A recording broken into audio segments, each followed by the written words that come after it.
لکیر کھینچا، حضور نے فرمایا کل یہاں ابو جہل گر کے مرے گا۔ دوسری لکیر کھینچا اور کہا یہاں عتبہ مرے گا۔ تیسری لکیر کھینچ کر کہا یہاں شیبہ مرے گا۔ یہ بڑے بڑے پہلوانوں کے نام حضور گنا رہے تھے۔ صحابہ دل ہی دل میں خوش ہو رہے تھے، ان کا یقین کامل اتنا تھا نبی نے جو فرما دیا وہ ہو کر رہے گا۔ کیسے طرح طرح کے عذابات دیے تھے کفار مکہ نے، ایک دو نہیں ہے، ظلم کی ایک لمبی داستان ہے۔ اور پھر پلس اس پر نبی پاک صلی اللہ علیہ وسلم کو ان کے خاندان سمیت سوشل بائیکاٹ کر کے رکھنا۔ حضور نے 3 سال تک 2 پہاڑیوں کے بیچ کے درے میں گزارے ہیں، اور ایسے کہ پورے مکہ والے پہرا لگا کر بیٹھتے تھے 24 گھنٹے تک نگرانی کہ کوئی جا نہ پائے حضور تک، ان کے خاندان تک۔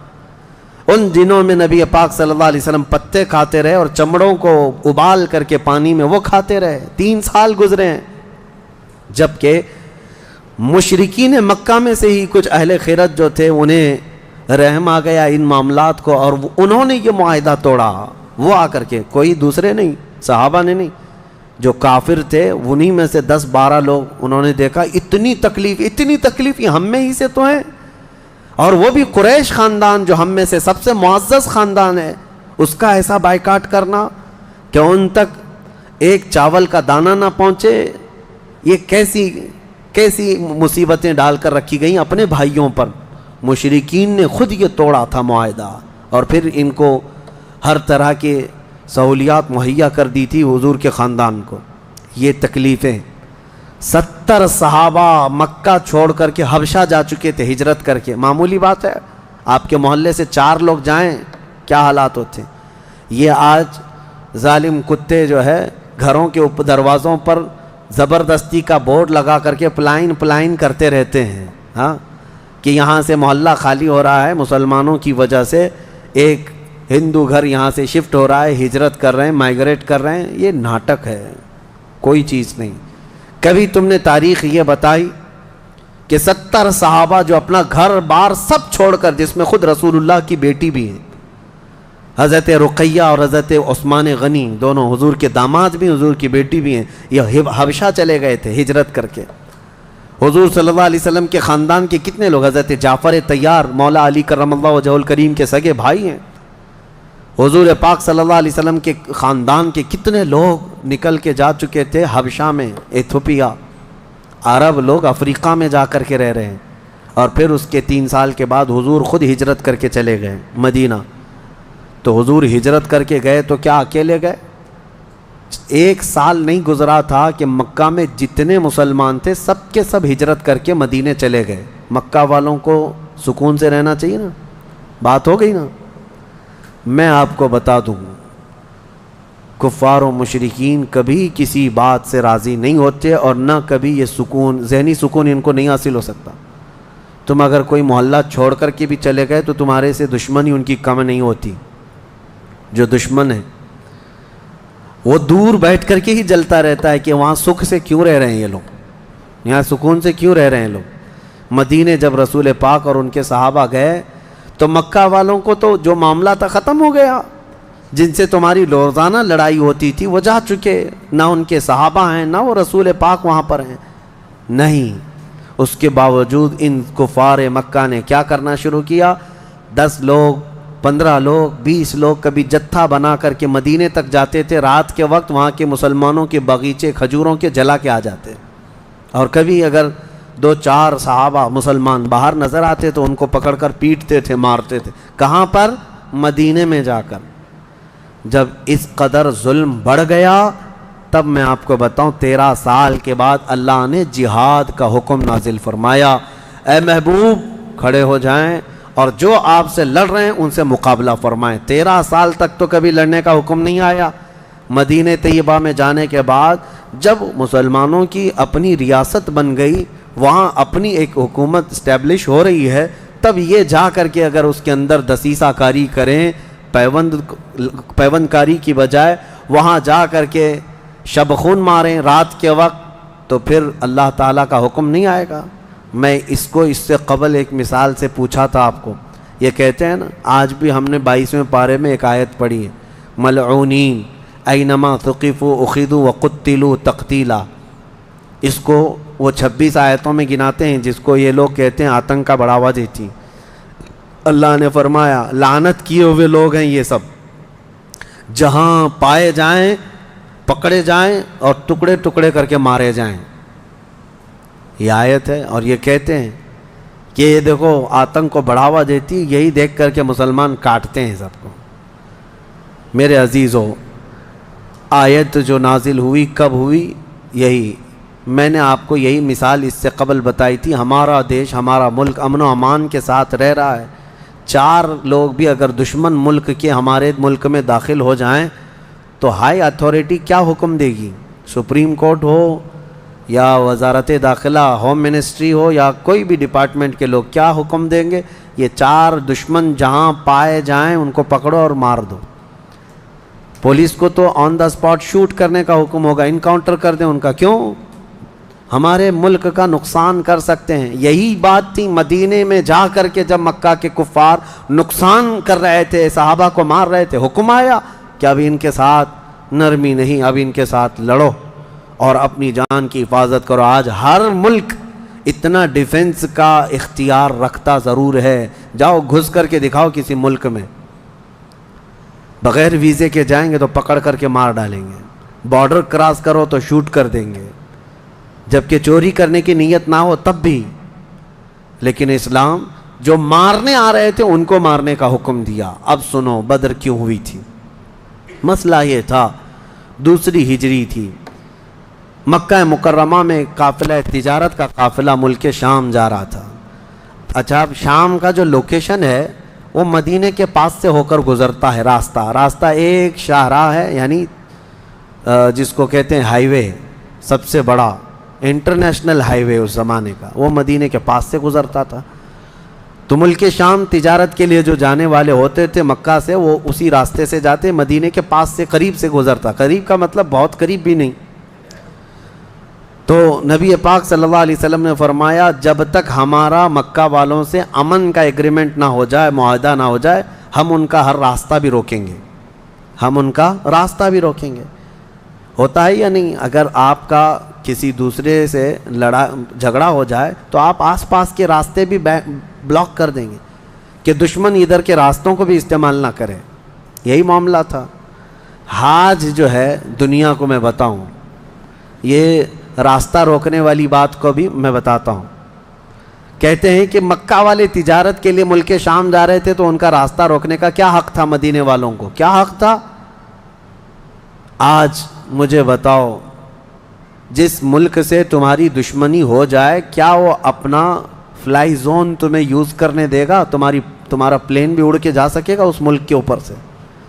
سعودی نے تو ابھی بین کر رکھا تھا قطر کو، اس کا نہ پلین اترتا نہ ہی ہوائی اسپیس استعمال کر سکتا تھا. قطر جو ہے کوئی چیز استعمال نہیں کر سکتا. ان کی آپسی دشمنی میں جب یہ راستے بند کر سکتے ہیں، آپسی دشمنی تھی یہ، کون سی اسلام اور کفر کی دشمنی. اسی طرح سے ایران پر جو پابندیاں ہیں، ایران کا ایک جہاز جس سے اس کے سفارتی تعلقات نہیں، کیا وہ اسرائیل کے اوپر سے اڑ سکتا ہے؟ نہیں اڑ سکتا. راستے تو آج بھی ان لوگوں نے بند کر رکھے ہیں ایک دوسرے کی تجارت کے، ٹریڈنگ پابندیاں آج بھی چلتی ہیں. 1400 سال پہلے جب نبی پاک صلی اللہ علیہ وسلم نے صرف ان کا راستہ روکنے کی بات کی تو آج یہ پوری دنیا کے جو ماڈرن اپنے آپ کو کہتے ہیں اور بہت زیادہ ویل ایجوکیٹڈ سمجھتے ہیں، ان کے پیٹ میں درد ہونے لگتا ہے کہ یہ کیسا راستہ روکنے والا کیا سسٹم تھا. راستہ روکنے والا وہی سسٹم تھا جو آج تمہارا باپ روکتا ہے امریکہ. جس طرح سے لوگوں کے اوپر تجارت کی پابندیاں لگاتا ہے، جس طرح سے ہائی ڈیوٹی کسٹم لگا کر کے لوگوں کی اکنامک کو گراتا ہے، یہ تو وہی سسٹم ہے نا. لیکن نبی پاک صلی اللہ علیہ وسلم نے ایسا نہیں کیا تھا. صحابہ کرام کو مدینے سے کہا کہ دیکھو اگر ان کا قافلہ تجارت کا شام جا رہا ہے تو ہم جائیں گے، راستہ روکیں گے. حضور اپنے صحابہ کو لے کر نکل پڑے. یہ 17 رمضان جنگ بدر کی بات نہیں کر رہا ہوں، اس سے پہلے کی بات کر رہا ہوں. 6 مہینے پہلے حضور گئے، چند مہینے پہلے یا چند دن پہلے، ایگزیکٹ نہیں کہہ رہا ہوں. تو ابو سفیان قافلہ تجارت کا جو لے کر جا رہا تھا وہ سپہ سالار یا امیر قافلہ تھا. اس کو خبر ہو گئی کہ نبی پاک صلی اللہ تعالیٰ علیہ وسلم اپنے صحابہ کے ساتھ میرا راستہ روکنے آئے ہیں تو راستہ کاٹ لیا اور ملک شام دوسرے راستے سے پہنچ گیا. حضور پاک صلی اللہ علیہ وسلم کو نہیں ملا. حضور واپس مدینے آ گئے. کئی دن گزرے, ملک شام میں اس نے تجارت کی, خوب نفع کمایا اور واپس مکہ تو جانا تھا. تو مکہ جب جانے لگا تو پھر میرے آقا کو خبر آئی. نبی پاک صلی اللہ علیہ وسلم نے پھر صحابہ سے کہا کہ چلو پھر سے اس کا راستہ روکتے ہیں. پھر گئے, لیکن اس بار ابو سفیان پھر خبر پا کر کے دوسرے راستے سے چلا گیا مکہ. لیکن مکہ پہلے ہی ابو سفیان نے قاصد بھیج دیا تھا, کہا تھا کہ محمد اور ان کے ساتھی تمہاری تجارت کو لوٹ لیں گے, ختم کر ڈالیں گے, قافلہ تمہارے ہاتھ نہیں آئے گا, تم ہماری مدد کے لیے آؤ. یہ قاصد مکہ جیسے ہی پہنچا وہاں کھلبلی مچ گئی, سب جمع ہو گئے جتنے خاندان تھے کہ ہمارا بھی مال ہے, ہمارا بھی مال ہے. اور ابو جہل تو بھڑکا رہا تھا, خوب بھڑکا رہا تھا, سب کو جمع کر لیا. لیکن اتفاق ایسا کہ وہ مکہ والوں کے نکلنے سے پہلے ابو سفیان اپنی تجارت کا قافلہ صحیح سلامت مکہ لے کر پہنچ گئے. بات ختم ہو گئی, تجارت کا قافلہ آ گیا. جو سمجھ بوجھ والے تھے انہوں نے خیر منائی, کہا کہ چلو ہمارا مال پہنچ گیا, اب ضرورت نہیں جانے کی. لیکن ابو جہل کسی بات پر خاموش نہیں تھا, کہا کہ نہیں, ہم محمد اور ان کے ساتھیوں کو مزہ چکھائیں گے کہ انہوں نے روکنے کی کوشش کیوں کی. اگر آج ہم ان کا مقابلہ نہیں کریں گے تو آگے ہماری تجارت کے لیے بڑے مسئلے پیدا ہو جائیں گے. اور اس کے بعد سب کو بھڑکاتا رہا. کتنے بہت سارے چھوڑ کر چلے گئے, لیکن پھر بھی ابو جہل کے بہکاوے میں جتنے آئے وہ 1000 کی تعداد میں تھے. اور وہ لوگ پورے ہتھیار سے لیس ہو کر ساز و سامان سب لے کر کے نکل پڑے مدینے آنے کے لیے, کہ مدینے جا کر کے ان کا سب اینٹ سے اینٹ بجا کر کے آئیں گے. اب نبی پاک صلی اللہ علیہ وسلم راستے میں نہیں تھے, 2 بار گئے اور واپس آئے, قافلہ روکنے کے لیے واپس آئے. لیکن جیسے ہی حضور کو یہ خبر ہو گئی کہ وہ لوگ مدینے پر حملہ کرنے کے لیے نکل رہے ہیں, اصل وجہ سن لیجئے بدر کی اصل وجہ. جب وہ لوگ 1000 کی تعداد میں مکہ سے نکل چکے تھے اور میرے آقا کو یہ خبر مل گئی, مخبر نے آ کر بتایا کہ جنگ کی تیاری سے مدینے کے اوپر حملہ آور ہونے کے لیے نکلے ہیں مکہ کے لوگ. اب نبی پاک صلی اللہ علیہ وسلم نے صحابہ سے فرمایا کہ ان کو مدینے پہنچنے مت دینا, اگر مدینے آ گئے تو مدینے کو توڑ پھوڑ کریں گے, شہر میں داخل ہوں گے, جنگ ہوگی تو کچھ نہ کچھ گھر ٹوٹیں گے, کسی کی آبادی اجڑے گی, کچھ نہ کچھ نقصان ہوگا, لہذا ہم خود مدینے سے باہر نکلتے ہیں. نبی پاک صلی اللہ علیہ وسلم اب اس ارادے سے اپنے صحابہ سمیت باہر نکلے. اس میں تعداد مختلف روایات کے مطابق 313, 314, 315, 319 اور ایک میں 360 اصحاب بدر کی تعداد پہ الگ الگ روایات ہیں. 313 صحابہ کی روایت بہت سارے محدثین نے روایت کی ہے, اور 360 کی بھی روایت ہے, 360 لوگ بھی تھے. بہرحال وہ اس طور پر کہ بچے دوسرے لوگ سب ملا کر کے کسی نے شمار کیا اور کسی نے صرف خالص جنگ کرنے والوں کو شمار کیا. اس میں سارے بڑے بڑے اجلہ صحابہ ہیں, سیدنا ابو بکر صدیق, سیدنا عمر فاروق, سیدنا حیدر کرار, علی مرتضیٰ رضی اللہ تعالیٰ عنہ, دیگر اصحاب. ہاں, حضرت عثمان غنی رضی اللہ تعالیٰ عنہ اس میں شامل نہیں تھے. اس کی وجہ یہ تھی کہ حضور صلی اللہ علیہ وسلم کی بیٹی حضرت رقیہ بیمار تھیں, مدینے میں تھی. نبی پاک صلی اللہ تعالیٰ علیہ وسلم نے حضرت عثمان سے کہا کہ تم اپنی اہلیہ میری بیٹی کی تیمارداری میں رہو, تمہیں بدر میں شریک ہونے کا برابر ثواب دیا جائے گا. حضرت عثمان غنی مدینے میں تھے. اسی وجہ سے آج بھی اصحاب بدر کے ناموں کی جب تلاوت ہوتی ہے نا تو حضرت عثمان کا نام بھی اس میں آتا ہے. وہ اگرچہ جنگ میں گئے نہیں تھے لیکن اسماء بدر میں ان کا نام شامل ہے. آپ پڑھ کر کے دیکھنا یا سننا تو حضرت عثمان غنی کا بھی نام ہے, کیونکہ مال غنیمت جب تقسیم ہو رہا تھا تو حضور نے حضرت عثمان کو بھی اس میں سے حصہ دیا تھا. خیر, جب نبی پاک صلی اللہ تعالیٰ علیہ وسلم یہ صحابہ کو لے کر نکلے, اب مدینے سے 160 کلومیٹر مکہ کی طرف کا یہ راستہ ہے بدر. بدر ایک علاقے کا نام ہے, وہاں ایک کنواں تھا جس کا نام بدر تھا, جس کی وجہ سے اس علاقے کا نام بدر پڑا. اب حالات دیکھیں کیسے آزمائش کے بڑھتے گئے. میں مختصراً انداز میں آپ کے سامنے رکھوں گا. یہ جنگ کا پس منظر تھا, حضور لڑنے کے لیے گئے نہیں تھے بلکہ ڈیفینس کے لیے, کہ مکہ والے نکل چکے تھے. اب مکہ والے آ کر جس جگہ پڑاؤ کیے وہ بھی بدر تھا، وہاں کنواں تھا، پانی تھا، اس کے لیے وہاں پر ان لوگوں نے بھی قیام کیا۔ میرے آقا صلی اللہ علیہ وسلم نے بھی اپنا لشکر انداز کر دیا، صحابہ وہاں پر اتر پڑے، سب کے خیمے لگ گئے اور کنویں کے پانی پر بھی قبضہ ہوا۔ اس کے بعد دیکھا صحابہ کے دل گھبرائے ہوئے تھے، کیونکہ حضور صلی اللہ علیہ وسلم اور صحابہ کو جو زمین ملی تھی وہ ریتیلی زمین تھی، بالو کی زمین، پاؤں دھس جایا کرتے تھے، اور کفار مکہ جہاں پر اترے تھے وہ تو سخت سپاٹ فلیٹ زمین تھی، مٹی کی زمین تھی، اور اس میں گھوڑے اچھی طرح دوڑتے تھے۔ یہ ریتیلی زمین پر گھوڑوں کے پیر بھی گھس جاتے اور انسانوں کے بھی۔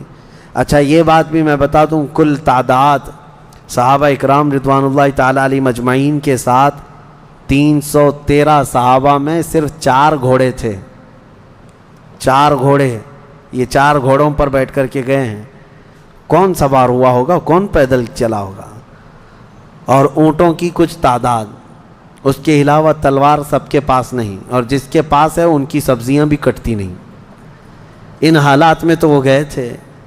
نبی پاک صلی اللہ تعالیٰ علیہ وسلم کے ساتھ جب گئے، اب وہاں پر صحابہ اکرام کے دلوں کے اندر تھوڑی گھبراہٹ آنے لگی کہ ہم زمین اس طرح کی ہے، اور تعداد جب ان کی دیکھتے ہتھیار سے لیس، تو یہ عرض کرتے کہ کیا ہوگا۔ پہلی جنگ ہو رہی تھی نا، آمنا سامنا پہلی مرتبہ ہو رہا تھا۔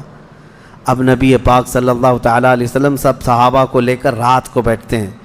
اب اس میں جو نبی پاک صلی اللہ تعالیٰ علیہ وسلم کے سامنے صحابہ اکرام سے مشورہ ہو رہا تھا، اب وہ ایمان کی بات ہے۔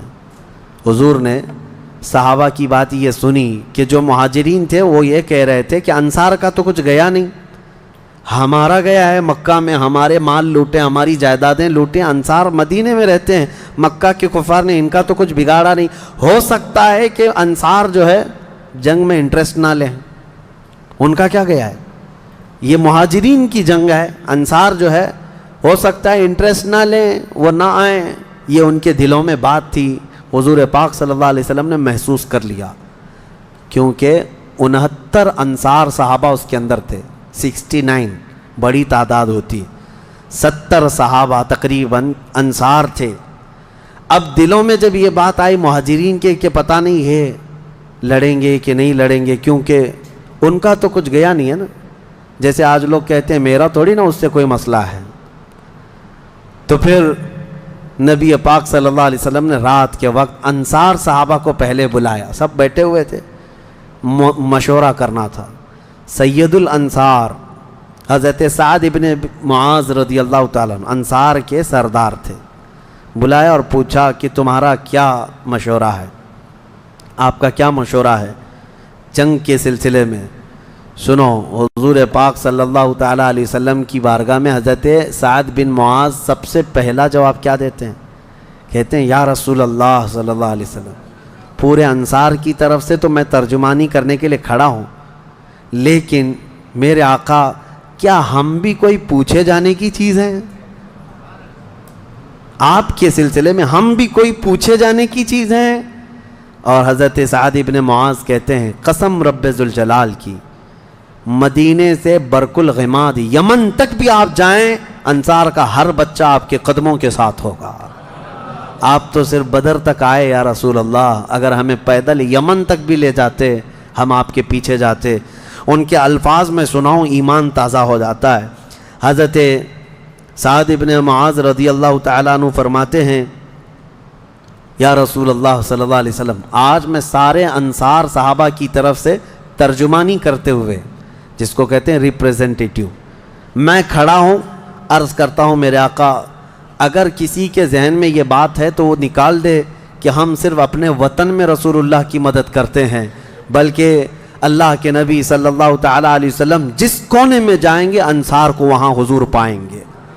اب حضور کی بارگاہ میں عرض کرتے ہیں آقا آپ کو کل اختیار ہے، آپ کو کل اختیار ہے۔ اب سنو حضرت سعد ابن معاذ کے یہ بدر کے میدان سے ایک دن پہلے کے الفاظ ہیں، ایک دن پہلے کے الفاظ ہیں، یا رسول اللہ صلی اللہ علیہ وسلم آپ کو کل اختیار ہے، جس کا رشتہ ملانا ہے ملا دیجیے آپ، اور جس کو توڑنا ہے آج ہی آپ فرما دیں، ہم ہمیشہ آخری سانس تک کے لیے توڑ دیں گے۔ اگر آپ فرما دیں کہ اس کی بیوی اس کے لیے حلال نہیں، اس کا بیٹا نہیں، یا رسول اللہ آخری سانس تک ہم اس سے رشتہ توڑ دیں گے۔ یہ بدر میں جانے سے پہلے حضرت سعد بن معاذ کہتے ہیں جس کا رشتہ آپ ملانا چاہیں میرے آقا ملا دیں، اور جس کا ختم کرنا چاہتے ہیں توڑ دیں، اور جس کو موجودہ حالات میں رکھنا چاہتے ہیں میرے آقا پسند فرما لیں، اور ہمارے مال آپ کے لیے حاضر ہیں یا رسول اللہ، اور ہمارے جس قدر منشا ہو قبول فرمائیں۔ ہاں حضرت سعد ابن معاذ کہتے ہیں ہمارے پاس جو کچھ بھی ہے یا رسول اللہ یہ ہمارا مال حاضر ہے۔ اب یہ دیکھو ادب کے الفاظ، حاضر ہے یا رسول اللہ، جتنا آپ کو چاہیے ہمارا پورا مال قبول کر لیں اور جتنا چاہے چھوڑ دیں، اور قسم رب ذوالجلال کی جو آپ نے چھوڑ دیا وہ دنیا کی سب سے بری چیز ہے ہمارے لیے، جو آپ نے قبول کیا وہ ہمارے لیے سب سے عمدہ چیز ہے۔ یہ بدر کے میدان میں حضرت سعد ابن معاذ رضی اللہ تعالیٰ عنہ کی تقریر چل رہی ہے، اور اس کے بعد حضور پاک صلی اللہ تعالیٰ علیہ وسلم کی بارگاہ میں یہ کہتے ہیں یا رسول اللہ قسم اس رب ذوالجلال کی جس نے آپ کو سچی نبوت کے ساتھ بھیجا، اللہ کی قسم اگر آپ ہمیں حکم دیں سمندر کو چیر کر نکل جانا ہے، رب ذوالجلال کی قسم یا رسول اللہ انصار کا ہر بچہ سمندر میں کود پڑے گا۔ یہ بدر سے پہلے کی تقریر۔ اب ان کی تقریر سن کر حضور بڑے خوش ہوئے۔ میرے آقا صلی اللہ تعالیٰ علیہ وسلم نہایت ہی خوشی کا اظہار فرماتے ہیں، اور اس کے بعد پھر حضرت مقداد بن اسود ایک صحابی ہیں کھڑے ہوتے ہیں، پوچھا یا رسول اللہ صلی اللہ علیہ وسلم آپ صحابہ سے مشورہ لے رہے ہیں کس بات کا؟ کہا جنگ ہونا چاہیے نہیں ہونا چاہیے؟ حضرت مقداد بن اسود کہتے ہیں یا رسول اللہ ہم بنی اسرائیل نہیں ہیں جنہوں نے موسیٰ علیہ السلام سے کہا تھا اے موسیٰ آپ اور آپ کا خدا جائیے قوم جبارین سے لڑیے ہم یہاں بیٹھ کے دیکھیں گے۔ نہیں یا رسول اللہ ہم امت محمدیہ ہیں، جہاں میرے آقا کا پسینہ گرے گا ہم سب کا خون کا قطرہ وہاں گرے گا، جب تک ہمارے جسم میں آخری قطرہ بھی خون کا باقی ہے ہم میں سے کوئی پلٹنے کا تصور بھی نہیں کرتا۔ یہ رسول پاک صلی اللہ علیہ وسلم کے چہیتے صحابہ کی تقریریں تھیں، سب کے جذبے جوان تھے، کوئی لوٹنا نہیں چاہتا کوئی پلٹنا نہیں چاہتا۔ اب صحابہ کو باہر کر کے حضور خیمے میں چلے گئے۔ اب سنو حضور پاک صلی اللہ تعالیٰ علیہ وسلم جیسی ہی خیمے میں گئے جہاں آج مسجد عریش بنی ہے، اس کو عریش کہا جاتا حضور کے خیمے کو۔ حضور سجدے میں گر گئے۔ سجدے میں گرنے کے بعد نبی پاک صلی اللہ تعالیٰ علیہ وسلم اتنا گریہ وزاری کر رہے تھے، اتنا رو رہے تھے سجدے میں حضور پاک صلی اللہ علیہ وسلم، اور جو صحابی ان کی خدمت میں کھڑے تھے وہ کہتے ہیں نبی پاک صلی اللہ تعالیٰ علیہ وسلم کی الفاظ میں سن رہا تھا ابتحالات کو، عرض یوں کر رہے تھے اے اللہ ایک چھوٹی سی فوج ایک چھوٹی سی جماعت تیرے دین کی نصرت کے لیے میدان میں اتری ہے، اے اللہ اگر اس جماعت کی تو کل مدد نہ کرے گا تو قیامت تک اس روئے زمین پر کوئی سجدہ کرنے والا نہیں آئے گا، اے اللہ قیامت تک کوئی تیری عبادت نہیں کر سکے گا۔ یہ محبوبانہ انداز ہے میرے آقا کا، یہ کوئی دھمکی نہیں ہے اللہ کو، رب تعالیٰ کی بارگاہ میں گڑ گڑانا کہ مولا اگر ان کی مدد نہیں کرے گا تو پھر کون تیری عبادت کرے گا۔ اور اس کے بعد اچانک حضور صلی اللہ علیہ وسلم اٹھے سجدے سے، پیشانی چمک رہی تھی اور حضور مسکرا رہے تھے۔ دو صحابہ کھڑے تھے، کہا یا رسول اللہ صلی اللہ علیہ وسلم آپ اتنی گریہ وزاری کرتے کرتے بھی مسکرانے لگے۔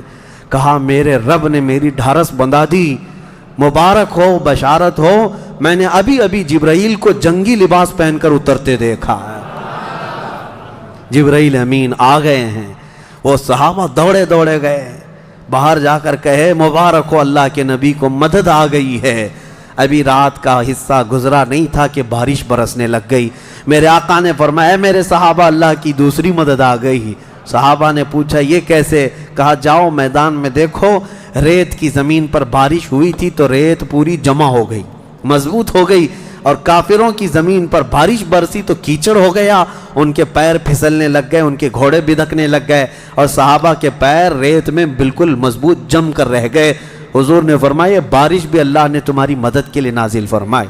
صبح اٹھتے ہیں، صبح ہوتی حضور اکرم نہیں رات کے وقت ہی، ابھی رات کا وقت ہے، صحابہ کے دل کی تسلی کے لیے میرے آقا اپنے ہاتھ میں ایک چھڑی لے کر جاتے ہیں میدان میں، صحابہ پیچھے پیچھے ہیں، لکیر کھینچا، حضور نے فرمایا کل یہاں ابو جہل گر کے مرے گا۔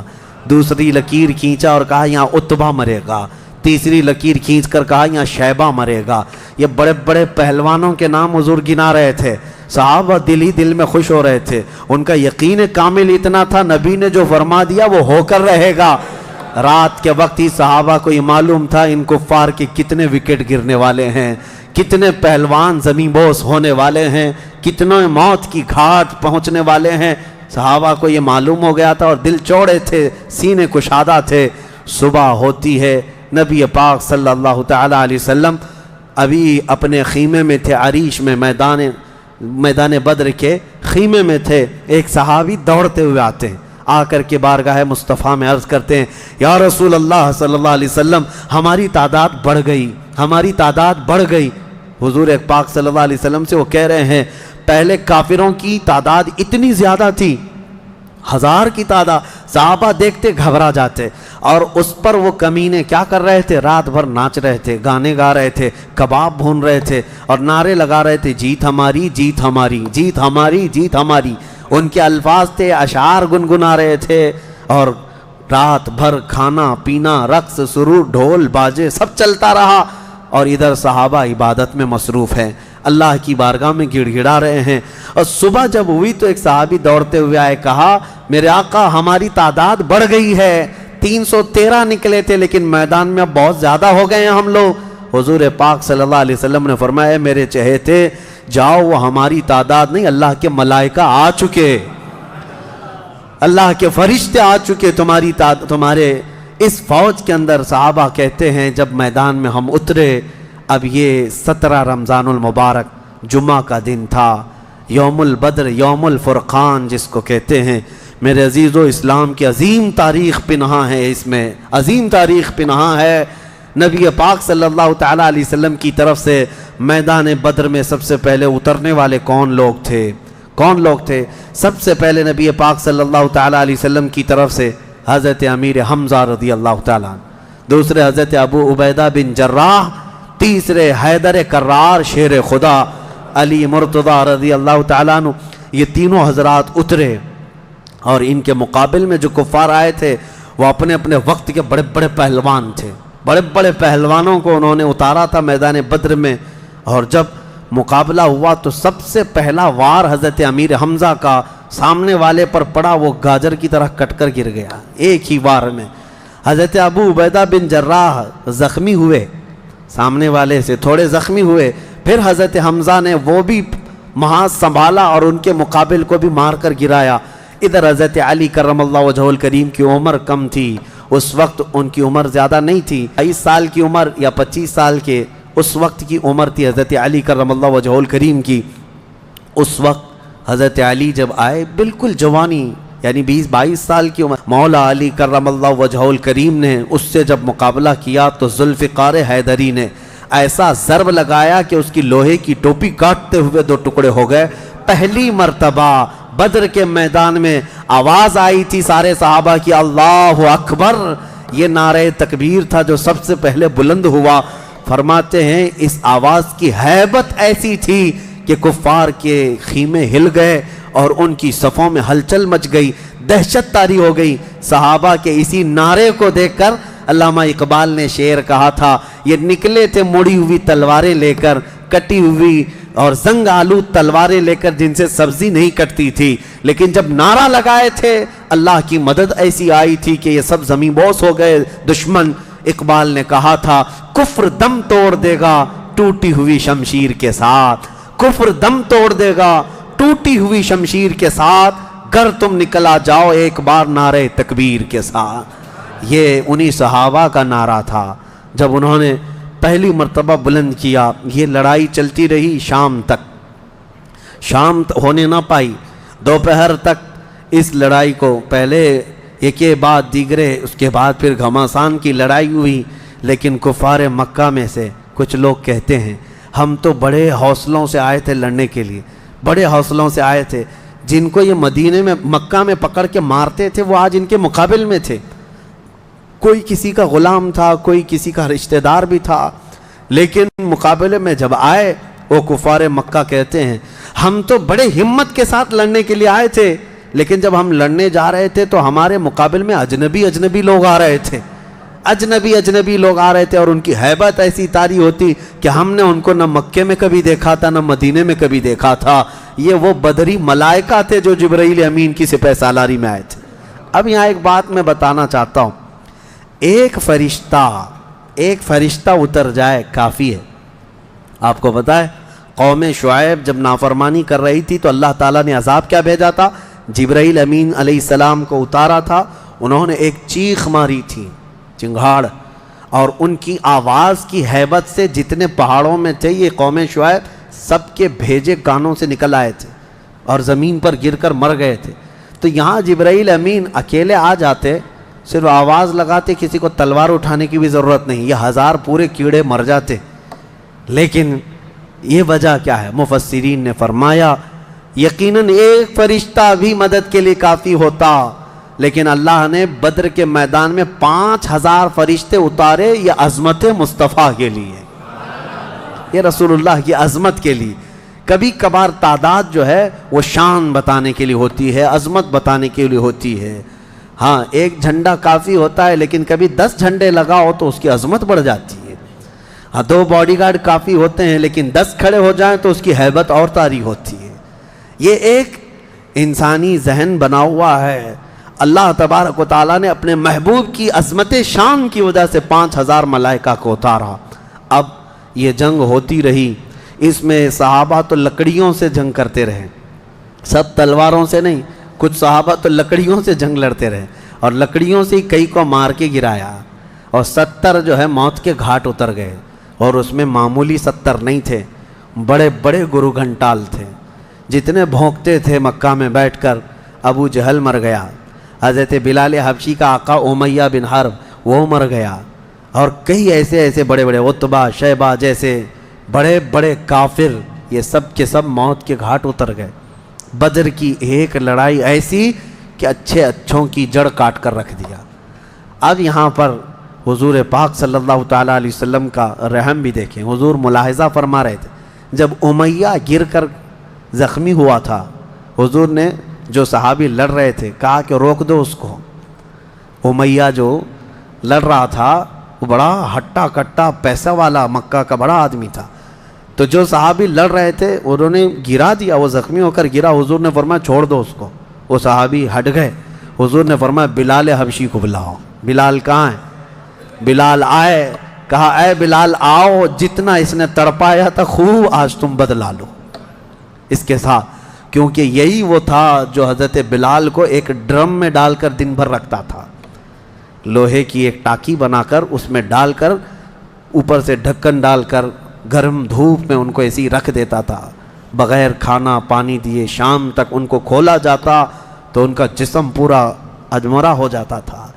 ان کی پیٹھ ایسی گل گئی تھی انگاروں میں سلانے کی وجہ سے کہ ریڑھ کی ہڈی دکھتی تھی۔ یہ حضرت بلال کے ساتھ کیا تھا، حضرت بلال حبشی نے مار کر اس کو ختم کیا۔ اور حضرت بلال مارتے وقت کیا کہہ رہے تھے یہ بھی سنیے، یہ صحابہ کا جذبہ ہے۔ کہتے ہیں اس کو قتل کیا اور یوں کہا انت عدو اللہ و عدو رسولنا، میں نے تجھے مار دیا ہے اس لیے کہ تو اللہ کا اور میرے حبیب کا دشمن تھا، یہ نہیں کہ مجھے تڑپاتا تھا، یہ نہیں کہ تو نے مجھے بہت مارا ہے اب چکھ لے مزہ۔ حضرت بلال یہ کہتے ہیں تو اللہ کا دشمن تھا اور میرے مصطفیٰ کا دشمن تھا، میں نے تجھے ختم کیا۔ یہ بدر کی وادی میں حضرت معاذ اور معوذ بن عفراء رضی اللہ عنہما، 2 چھوٹے بچوں پر جہاد تو ہے نہیں، لیکن یہ ضد کر کے اصرار کر کے حضور کے پاس آئے تھے، کہا ہمیں اجازت دے دے۔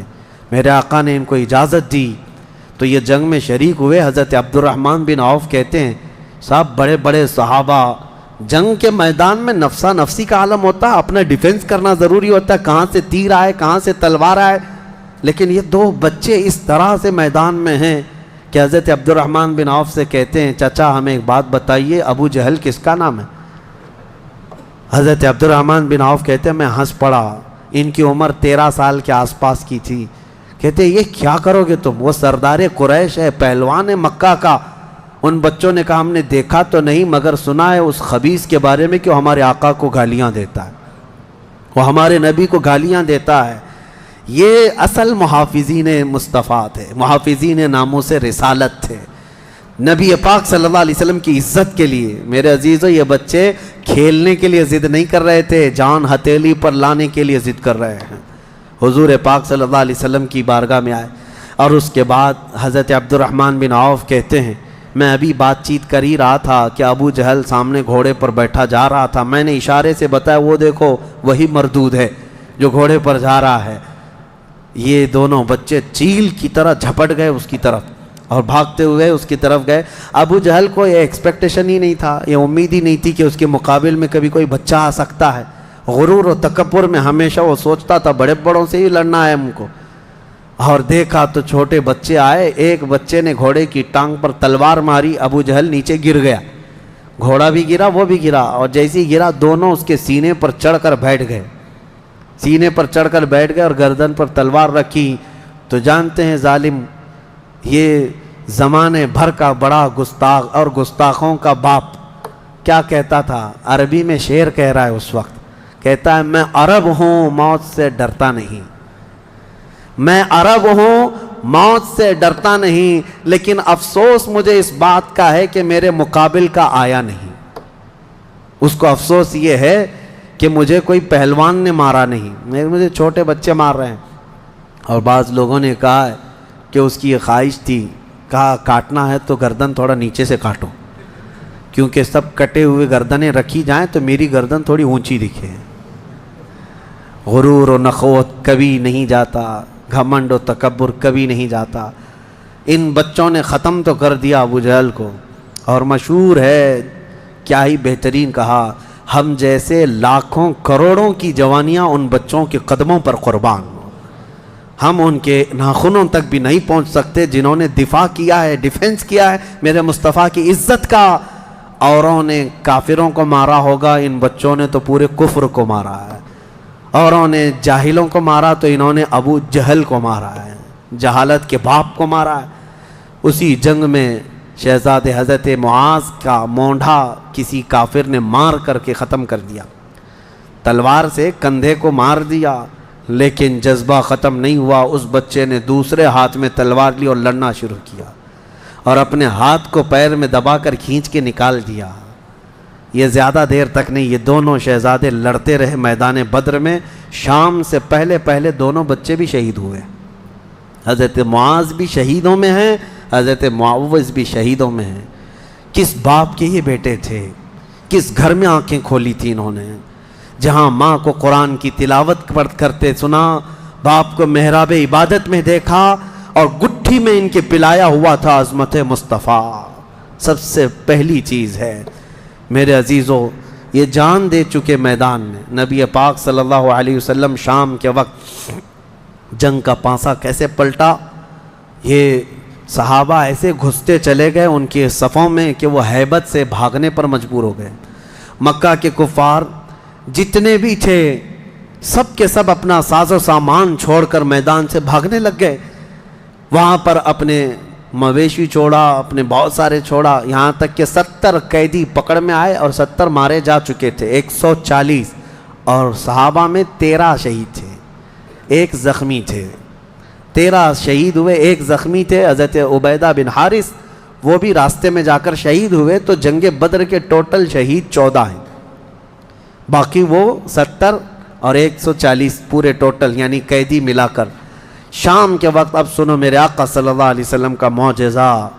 صحابہ کہتے ہیں حضور نکلے، میدان میں آئے، سب کافروں کی لاشیں ایک جگہ کھینچ کر لا کر گڑھے میں ڈال دی گئیں، لیکن لاشیں دیکھنے کے لیے حضور میدان میں جا رہے تھے۔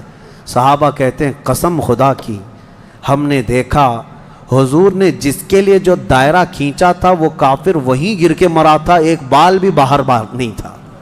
حضور نے جس کے لیے لکیر کھینچا تھا وہ کافر اسی میں گر کر مرا ہوا تھا۔ حضور نے جو نشان بنایا تھا ابو جہل وہیں مرا ہوا تھا، عتبہ وہیں مرا ہوا تھا، شیبہ وہیں مرا ہوا تھا۔ آج کے منافقین کے لیے بھی یہ درس ہے، یہ دیکھیں جنگ بدر کی تاریخ کو، نبی پاک صلی اللہ علیہ وسلم ایک دن پہلے یہ بتا رہے ہیں کہ کون کہاں مرے گا، اور یہ ابھی تک اس بحث میں ہے کہ پیٹھ پیچھے کا علم نہیں، دیوار پیچھے کا علم نہیں۔ یا اپنے جیسا نبی کو بھی قیاس کرتے ہیں۔ اللہ ہدایت عطا فرمائے۔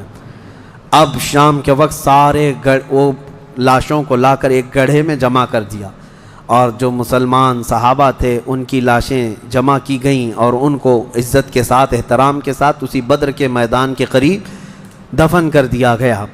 اور کافروں کی لاشوں کے پاس کھڑے ہو کر حضور نے پھر ایک خطبہ دیا، خطبہ دے رہے تھے، اور اس میں حضور صلی اللہ علیہ وسلم یہ فرما رہے تھے، اے لوگو، ہمارے رب نے جو ہم سے وعدہ کیا تھا وہ پورا کر دکھایا اللہ نے۔ بتاؤ تمہارا خدا جو تم سے کوئی وعدہ کیا تھا کیا تم کو بھی پورا کر دیا؟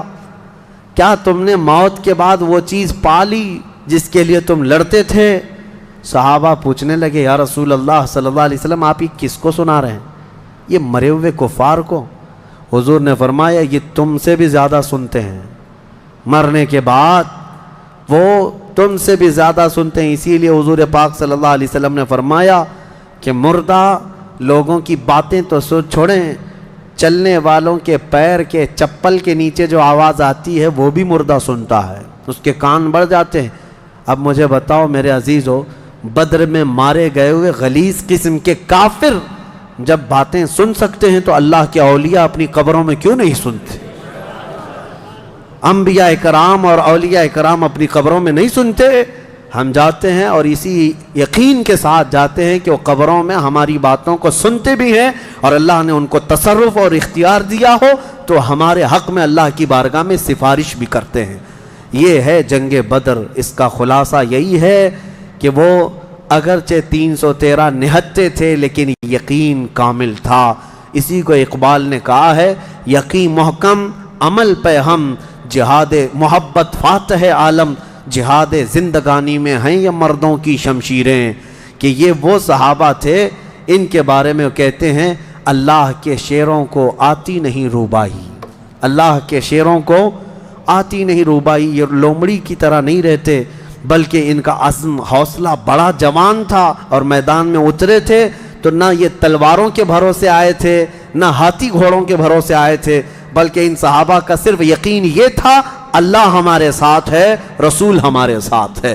اے مومنوں، آج اس بدر کی تاریخ کے بعد میں آپ سے بھی یہی کہنا چاہوں گا، آج جتنے بھی ابو جہل ناچ رہے ہوں ان کو ناچنے دو، اور پکار کر کہو ان اللہ معنا، بے شک اللہ ہمارے ساتھ ہے۔